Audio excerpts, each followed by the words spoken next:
The last 2 years in real estate have been tough on title professionals.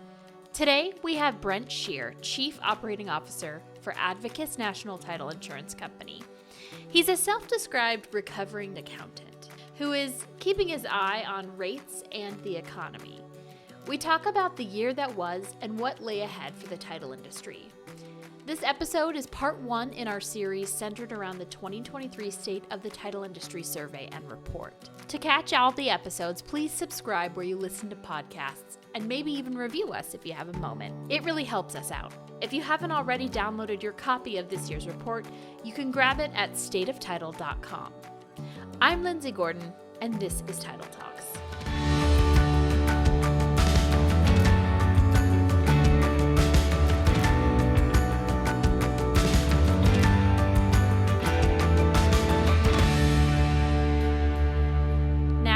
Interview with Brent Scheer. So Brent, can you introduce yourself and let us know where you work and what it is that you do? Well, I am Brent Scheer, and I like to call myself a recovering auditor, a recovering tax accountant, and now you might even say recovering accountant. My role currently, as I choose to accept it, is the Chief Operating Officer for now Advocus National Title Insurance Company, formerly known as Attorney's Title Guarantee Fund. So exciting. We're based in Illinois, and been there since 1964. We have attorney members. That was where we grew up from, as we were talking earlier. And so now we continue to grow. We continue to expand, and that name change was part of that expansion plan. Awesome. So you and I have had a chance to work together. We worked together when you were at PropLogix. And during that time, once you're green, you're always green. That's right. During that time, you sat on our panel for the 2022 State of the Title Industry Roundtable. And we had Diane Tom and we had David Townsend, who was with Antic at the time. He's now with Fidelity. I know. That's correct. Yeah. And so in our conversations leading up to that panel, you kept bringing up the notion that you're sort of seeing the role of the title agent changing and kind of becoming a little bit more of a coordinator role. The report, a lot of what we do is we kind of identify, one, how people's businesses are going in that year, and then also how they are facing specific challenges, one of those being through outsourcing. So at that time, you had mentioned that you are sort of seeing a lot of agents kind of take on more of a coordinator role. Talk a little bit about how you see the future. Well, it continues to be more and more technology, but it's always technology and people. I think that when you look at where we are as a state of the union right now, or state of the industry, as you guys put out, trying to keep a thumb on the pulse, we've just come through a massive wave of volume from COVID. We, as an industry, we were positively impacted. It's really sad to say, as an industry, we look at the world, and when shit hits the fan, that's when we get busy. Rates drop. What happened? Oh, there's a war in Ukraine. Rates drop. Yay! People refi. It's really kind of sad, frankly. Yeah, I guess so. But think about it. COVID, and then the only problem, and when you look at the industry and the economy as a whole, real estate leads out of depression and recession in every example except 2008, when we were the problem. And so in COVID-19, it's really unusual that we've had such a smattering of supply issues, which are true economic and inflationary issues, and rates record lows. And so we were just going bananas there for 3 years almost, and now crash. It comes back down. 23 being kind of a low watermark, at least that's what it looks like. We're all looking at where's bottom, give me stability. And so when it comes to the agency, it's just been a roller coaster. And so the thing that we continue to have to deal with from a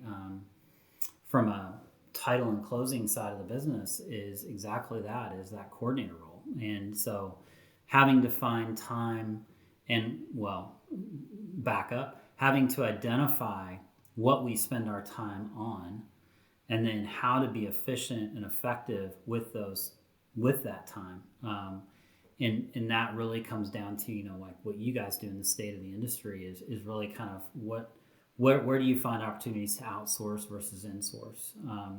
And then now the quiet little conversation that I think is getting a little louder with Bing AI and some of the artificial intelligence that's becoming a little more desktop now is, how can I use that? I think, I know it's not a huge deal in our state of the industry, but I think you're going to see that conversation continue to get better and better. For example, I recently used it to write a job description, a title examiner job description. It was actually pretty spot on.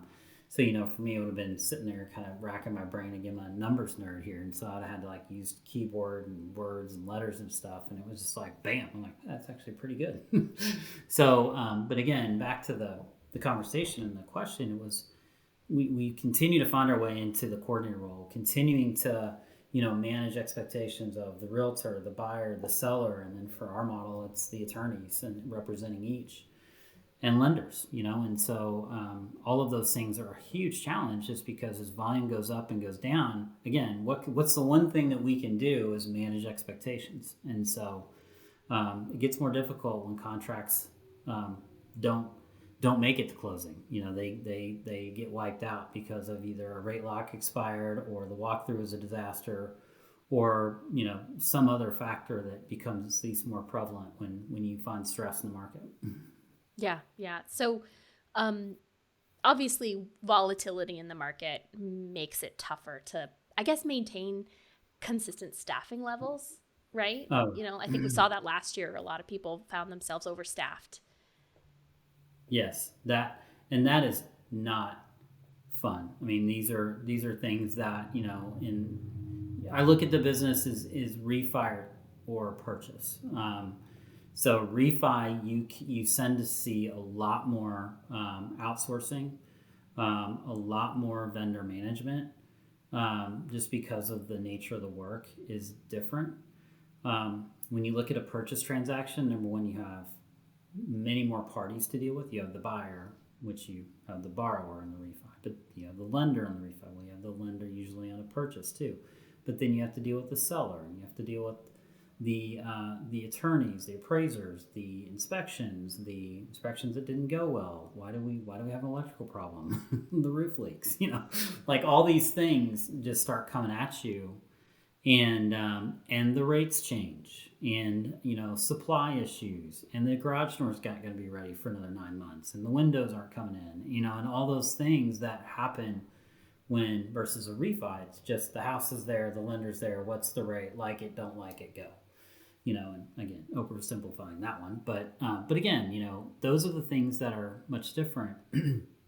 And so to manage all of that, to try and find, some stability is huge. And so foundationally, it's one thing to see rates go up and down, isolated, if you will. Rates go up, rates go down. We know that. I always like to say, rates go up, orders go down. Rates go down, orders go up. It's kind of like the inverse, yeah. Yeah, it's pretty straightforward. Except when supply goes sideways. Literally thinking back, guys, I mean, it was 9 months to get a garage door. Like, really? We need a garage door. Like, put some plywood up. They're going to kind of need a garage door. If you're going to move in, you want to make sure no one can walk into your garage and walk into the house. Like, uh-oh. That was real. And it's still, I think we still have some effects that, although it's a lot better. 2x4s were $8 a board, whereas they're $2.39 at Lowe's before this happened. So, I mean, these are the things that just really changed the world. And so any instability, and I think that, I look at a lot of this data and trying to figure out where are we going, where have we been?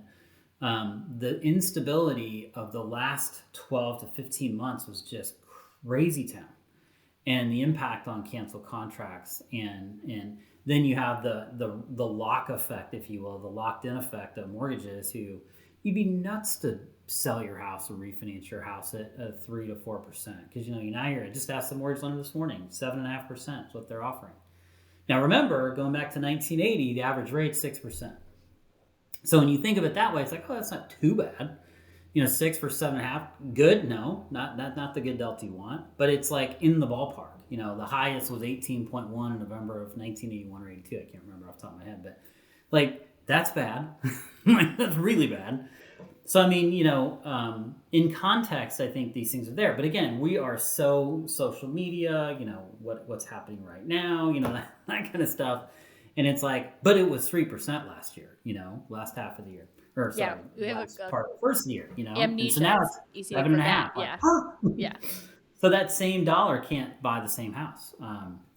And so that instability, so again, even at 7 or 7.25, 7.5, there's at least certainty going for us. And that I think is something. It's not great, but it's something. So if we can at least hit bottom, and you look at MBA data, I was just looking at this last week. If you look at MBA data, hopefully the bottom is upon us. Either this month or next month, you kind of see where things from a percent change year over year have hit bottom. And then you kind of go up. Now they're also forecasting, that rates harden and then go down. And so that obviously is part of the equation, but certainly stability helps in all facets. Yeah, you mentioned you had written a job description for an examiner, and I know, maybe you have not a lot of roles open, but there are specific roles that it might be hard to find talent for. Maybe not so much now because like there's a lot of people who are looking for work at this point after last year. I Right. mean, I know big companies have been making layoffs. They're up until now. They're still rolling. No, that's the other hard part of this industry. I mean, we've had to do that. The lender side, anybody in real estate right now is doing that. It is by far and away the hardest part of this industry. I kind of joke sometimes. Don't you think it'd be easier if we just built rockets? I mean, like seriously, because this stuff it's a roller coaster at times, especially on the refi side. And so at the end of the day, you're trying to just it's like the old March Madness saying, survive in advance. You have people out there and a lot of good people, and you've got to pick those that you're going to go with and get through this. For us, it's I think for the industry, the next 6 months, because now we have the seasonality effect catching up to us. There's no refi volume to, cover it or save us. It is what it is. And so these next 6 months are going to be brutal. So just get through it, survive in advance, get to March. And then, it does look like, another analogy I would say is light at the end of the tunnel. Absolutely. Praise Jesus. Hallelujah. But there's going to be a couple trains. So make sure you put your headset on, go down between the tracks, lay down low, let it go by, jump back up, and then we'll get there, But there are trains coming in the next 6 months, and we've got to make sure that we keep our head down, stay focused, get through it, and then, it will, knock on wood, get better. Yeah. And I would say, kind of having this model where you maybe have fewer employees who are coordinating more, and you have, this variable cost structure where you're able to operate at the lowest possible cost. And then in the event that things do turn around, you're able to scale faster too in that case. Yeah, you always try to look for those costs. Like I said, you're evaluating your time. You're trying to figure out where you should be spending your time. If there's an opportunity to outsource a piece of what you do, great. But in times like this, and this is the hard part about being the vendor in the business, is that as an agency, and especially, again, you're focused on your purchase side of the business is where the volume is right now, what little is out there. But you're insourcing a lot of those tasks that normally you outsource. And so the hard part of me being the vendor is like, okay, you're in the same boat we are in a sense. You've got to pick your team to get through these next few months and then come out the other side. Then you start to see some of that roll off in terms of, okay, let's outsource that again. Because you're trying to keep your team, you're trying to keep everybody busy. You're trying to make sure, you've done the right thing. And you kind of end up with those kind of 5-tool players, and so those guys that can help you, guys and gals that can help you do multiple things. When they're done with something, like, hey, what do you need me to do? I'm done here. I'm like, great, awesome, here. Merry Christmas. You're going to do policies today. Or Yeah, Merry Christmas. just And having that's one of people the who are things we outsource. flexible. Yeah, Yeah. And having people that can jump in and say, hey, I got to do book work today because, Marvin Marvin is off to Cook County to do some in-county stuff. So it's like, okay, well, I need your help doing this. So, that's the kind of stuff that everybody's chipping in. And some of that stuff, though, again, when the volume comes back, you can start to outsource some of that to look for help. But in the slow times, and it's pretty typical in the seasonality side, is you in-house that. You keep it onshore, if you will, or whatever you want to do. Yeah, with the people who are still, there in your office on your books. So one thing that we talk a lot about is how COVID really kind of sped up consumer expectations in terms of, everyone's used to getting groceries delivered. Everyone's used to, there's just so much convenience that was necessity that now consumers' expectations are higher than ever. And I think there's a lot of, friction when it comes to the traditional, transaction process. And I think a lot of people are dealing with having to figure out, how do I implement new technology in my business? How do I keep up with these demands to keep people happy and satisfied? Are you guys seeing that? Like going back to the office, closing in person. I think we are. I just saw a stat on this, and forgive me if I'm wrong, but California, I think, finally just adopted RON, but it's not going to come in until 2030 or something crazy. And I'm like, really? How do they get through the last 3 years?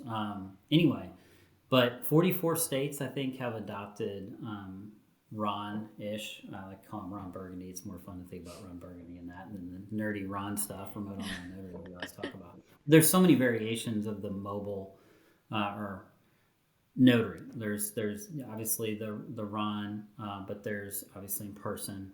And some of these things you still deal with all the same stuff. Well, it's technically this person doesn't have an ID, but they have somebody who will vouch for them who does have an ID. And so it's like, wow, where do we get lost in that conversation?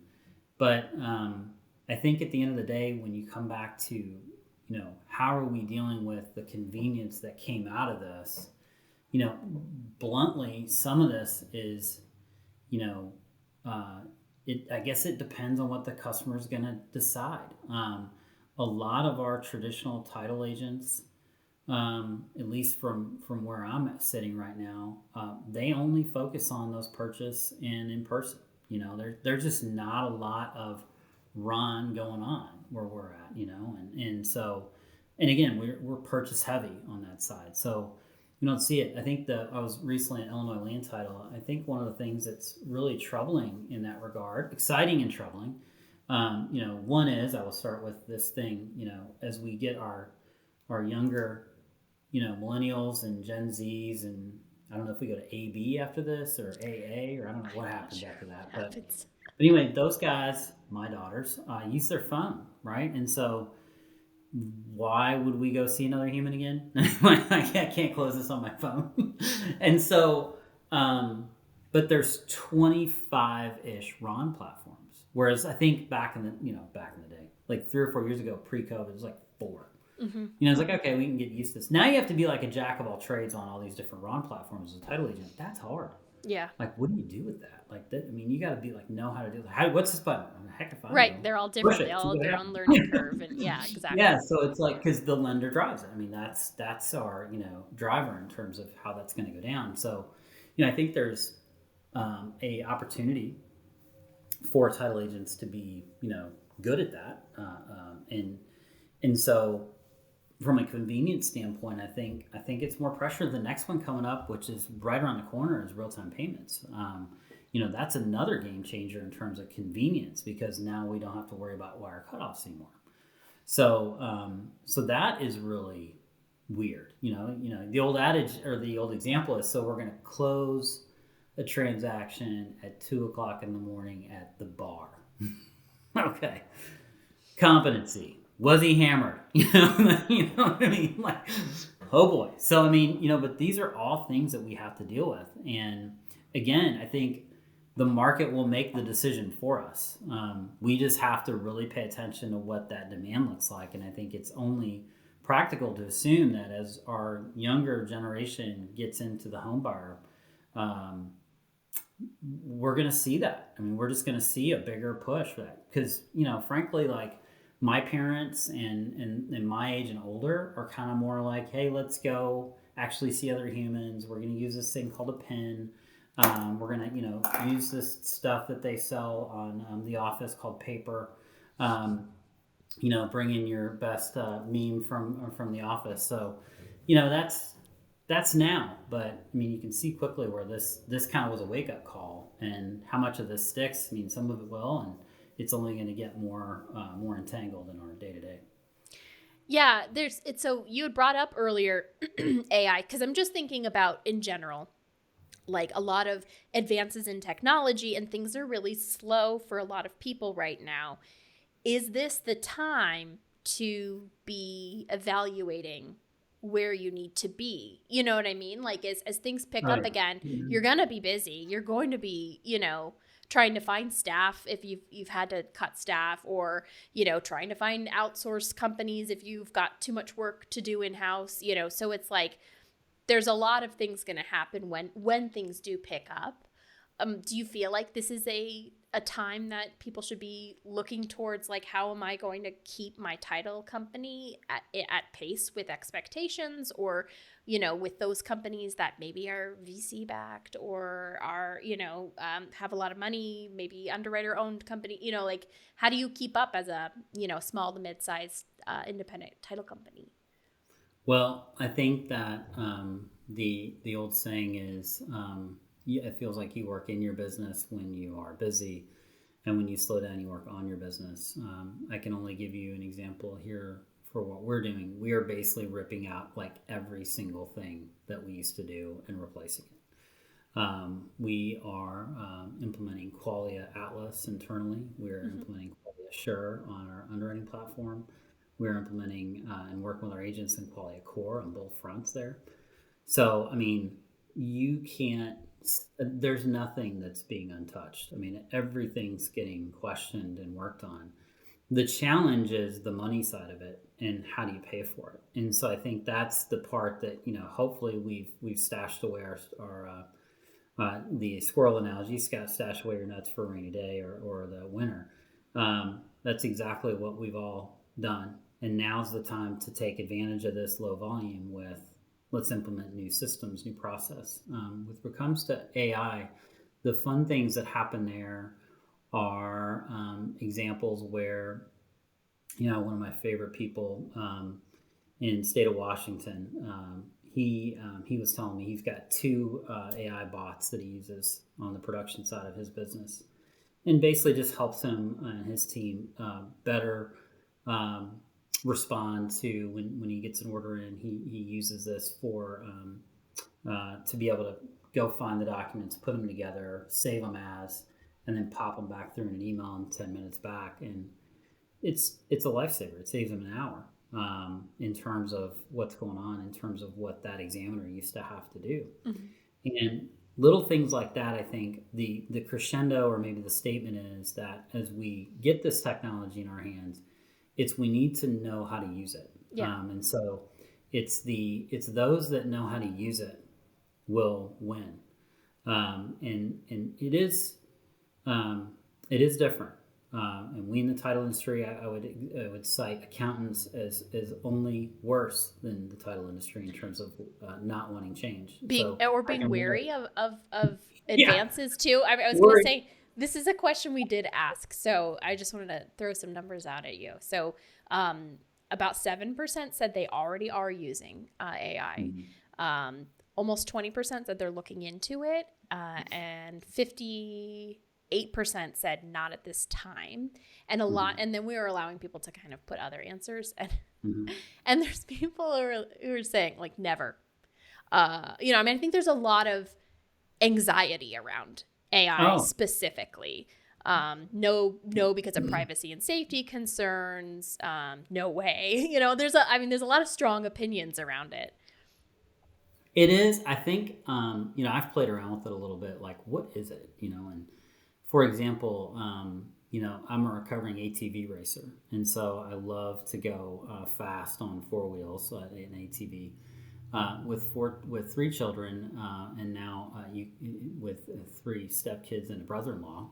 We call him Bill, a son-in-law to me, but the kids call him Bill, brother-in-law. So 7 kids total. There's no time for me to do any of that, let alone my wife might shoot me if I got out there and tried to race. Did anything dangerous? Yeah. Anything dangerous? No, not a good plan. And recently turning 50, so that was fun too. But I just played out there and I said, find me, a 1989 Honda TRX 250R. Bam. So it goes and searches the web and gives me 3 answers. That's AI. It did that. That was Bing AI. And so you just think about some of those remedial tasks that you do and, how can it help you? And again, that's where the first steps are really understanding how you can use it and making yourself more efficient, kind of come back into in-source or outsource. Mm-hmm. Where do I need to use it? The same conversation. Where do I need to do this myself? Or can AI write the job description for me? And so it starts there.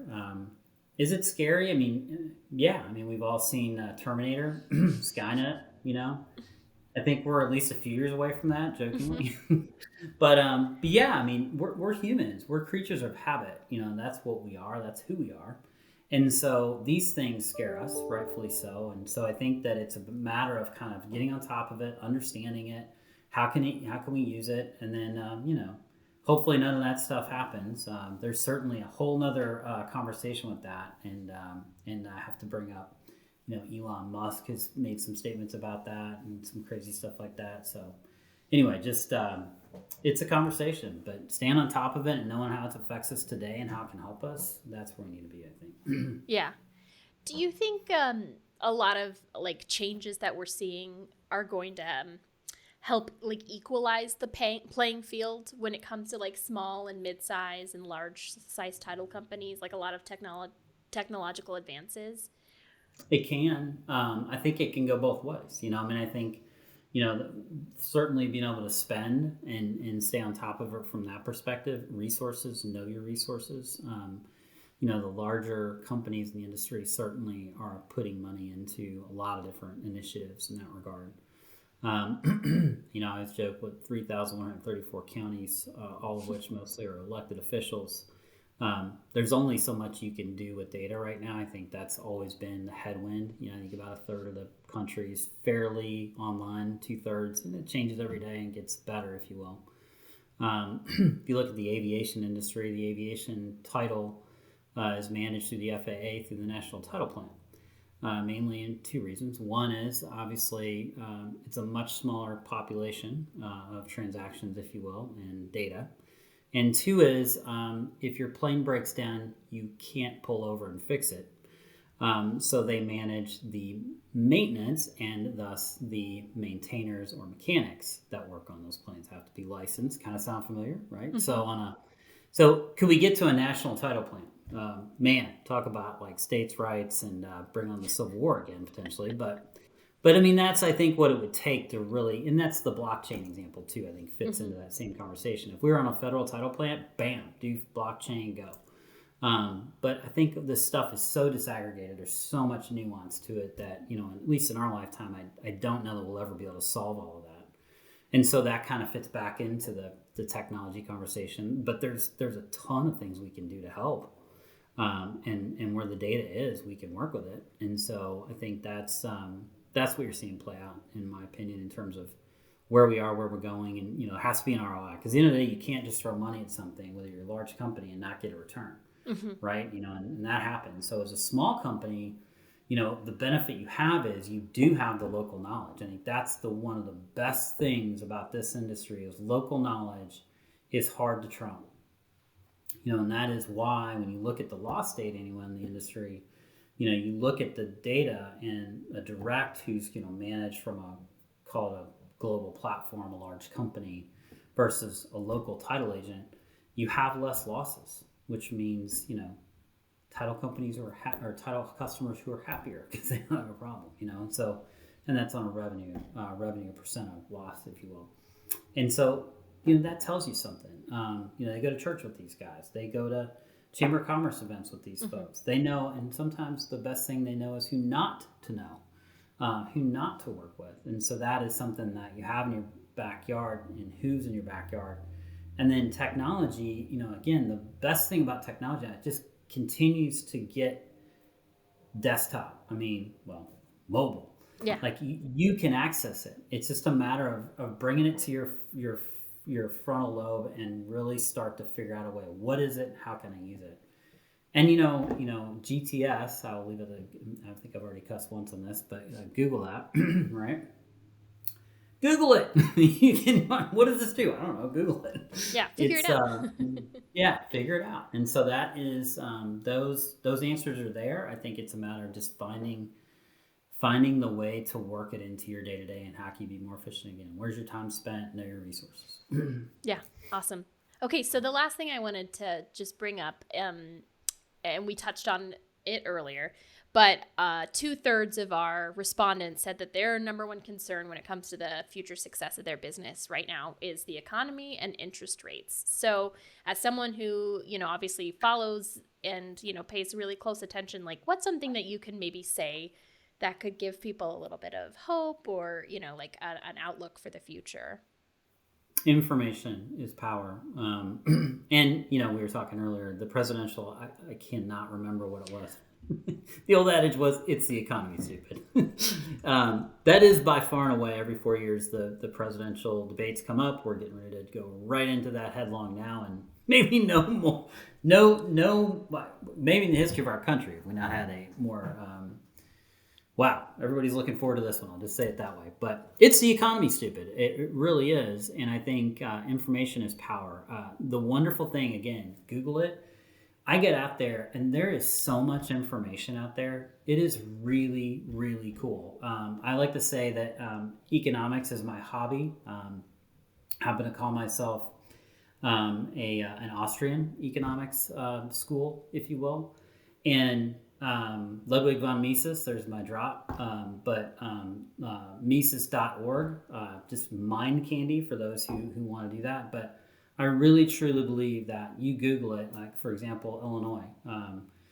I Google Illinois realtors. They have some great information on markets, Champaign, Chicago, Springfield, Lincoln, all these places that you want to focus in on. They've got great data. Go to your local Chamber of Commerce events, get involved in the community, and talk to those other nerds about, what do they expect? That's my favorite conversation. Just had it this morning. What's the market look like? How are you guys doing? What's happening? Knowledge is power, and really understanding then you know what to do with it. If you know that this is bad and this is good, well, go there and don't go there. And so I think that's really. Don't get lost in the macro too, because I think the macro is something in context. We always have to know what the macro is. Like MBA data is huge, like MBA mortgage forecast. It is some of the best data points you'll ever get in our industry. But then you gotta bring it in, and like, where are you? What, Prop Logic's a lot going on in Florida down there. Florida's a great place to be. I was actually looking at data related to census data versus housing supply and did the analysis on that. 3 states in the union that are net negative since 2010 in census data: Illinois, Mississippi, and West Virginia. Oh boy, good to know, wow. Right? But then housing supply, like Wisconsin had the most available housing supply per person. Okay, odd, but I love Wisconsin, right? Go Chiefs, right? I love Chiefs. So I love snowmobile in northern Wisconsin, and so go Packers, right? But Florida is right there. Texas is right there. They're building them as fast as they're buying them as fast as they can build them. So knowing where things are and where you're at, and how to react. But anyway, just knowledge is power. I think is the very best thing you can do in terms of anything, because that helps you wade through the chaos. Absolutely. Thank you so much, Brent. I really appreciate you sitting down, sharing some of your knowledge with us. Well, good to see you, Lindsay. Tell everybody I said hi. I will, Brent. Thanks so much. Take care. Yes. Bye. You can get even more insights and see what 429 title professionals had to say by downloading the full 2023 State of the Title Industry Report at stateoftitle.com. Stay tuned for next week's episode, where we'll feature another industry heavy hitter and their thoughts on the state of title. Be sure to subscribe to Title Talks wherever you listen to podcasts. Title Talks is a production of PropLogix. We're a tech-enabled due diligence provider committed to helping title professionals get to the closing table with confidence. For information about our time-saving services, head to proplogix.com. That's PROPLOGIX.com. Until next time, happy closings.